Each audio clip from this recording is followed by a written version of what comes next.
प्रिय अनुज, प्रिय मित्र Shri Pramod Josiah sir और मैं स्वयं डॉक्टर अनिल कुमार। आज हम सभी यहाँ उपस्थित हैं रामधारी सिंह दिनकर जी के जीवन परिचय और उनकी साहित्यों का जो योगदान रहा है, आज हम इसी पे कुछ चर्चा करेंगे। और ये चर्चा इसलिए की जा रही है कि आप रामधारी सिंह दिनकर के बारे में कुछ जाने, रामधारी सिंह दिनकर के बारे में कुछ समझिए। आखिर रचनाकार अपनी रचना को कैसे लिखते हैं, ये बातें जानना हम सभी के लिए सदुपयोगी है।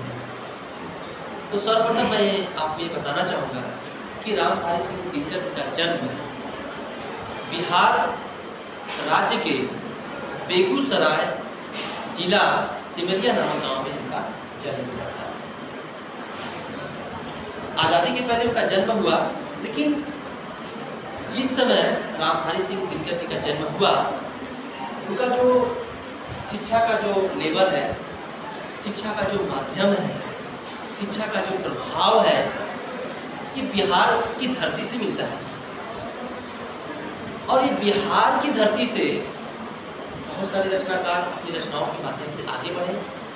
तो हमें यह कहना बिल्कुल संकोच नहीं है कि रामधारी सिंह दिनकर पढ़े लिखे नहीं, बल्कि रामधारी सिंह दिनकर पटना विश्वविद्यालय, जो कि बिहार की राजधानी मानी जाती है, तो पटना विश्वविद्यालय में इतिहास और राजनीतिक विज्ञान से उन्होंने अपनी पढ़ाई की। और पढ़ाई के दौरान उनके मन में ये भाव नहीं था कि हम एक अच्छे लेखक होंगे। लेकिन काशीनाथ एक बड़े आलोचक हैं, एक बड़े समीक्षक हैं, कहते हैं कि रामधारी सिंह अपनी दूसरों की रचनाओं को पढ़ करके अपनी रचनाओं को गढ़ते थे। ये मानना था काशीनाथ सिंह। डॉक्टर नगेंद्र भी आते हैं, तो डॉक्टर नगेंद्र का कुछ ऐसा मानना है कि रामधारी सिंह दिनकर एक शून्य के कवि है, क्योंकि उनकी रचनाओं में एक ओज दिखाई देती है, एक चमक दिखाई देती है, एक सरलता दिखाई देती है। तो इन्हीं की रचनाओं को लेकर के उनको जाना और पहचाना जाता है। आपको ये बातें आप कहीं भी अगर आप नेट में सर्च करेंगे तो बहुत सारी चीज़ों के बारे में जानकारी मिलेगी। कविताओं को लेकर के, निबंध को लेकर के बड़े अच्छे से कविता उन्होंने लिखी। आप समझ लीजिए कि चाहे उर्वशी हो, चाहे रेणुका हो, चाहे रश्मि रथी हो, ऐसी रचनाओं पर उन्होंने बहुत अच्छे से काम किया। कविताओं पे तो काम तो किया ही किया, उसके साथ साथ वो निबंध के क्षेत्र में बहुत काम किए थे।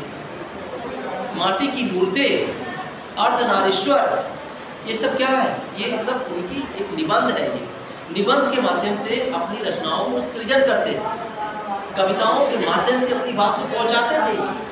मैं एक कविता और एक बात और बताना चाहूँगा कविता वाचन करने के पहले, कि उर्वशी पर उनको एक सम्मान मिला था कि 1959 में एक साहित्यिक अकादमी उनको एक सम्मान मिला था। 1967 में ज्ञानपीठ पुरस्कार मिला। सोचिए, आज़ादी के पहले किसी रचनाकार को अगर उनको सम्मान मिल रहा है तो बड़ी बात है, क्योंकि हमारा भारत उतना विकसित नहीं है।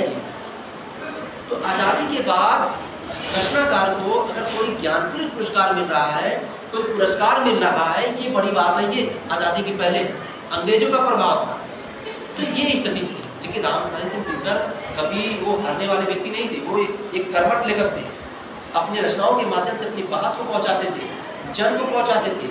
तो आज इसीलिए रामधारी सिंह दिनकर को लेकर के आज मैं कुछ बातें मैंने साझा किया। ये कविता बहुत अच्छी है। मैं बीए जब काशी हिंदू विश्वविद्यालय परिषद में जब मैं बीए कर रहा था, तो पाठ्यक्रम में सिलेबस में था रश्मि रथी, विपथका, ऐसी रचनाओं जब हम लोग पढ़े तो उसमें से एक कविता मैं साझा करूँगा।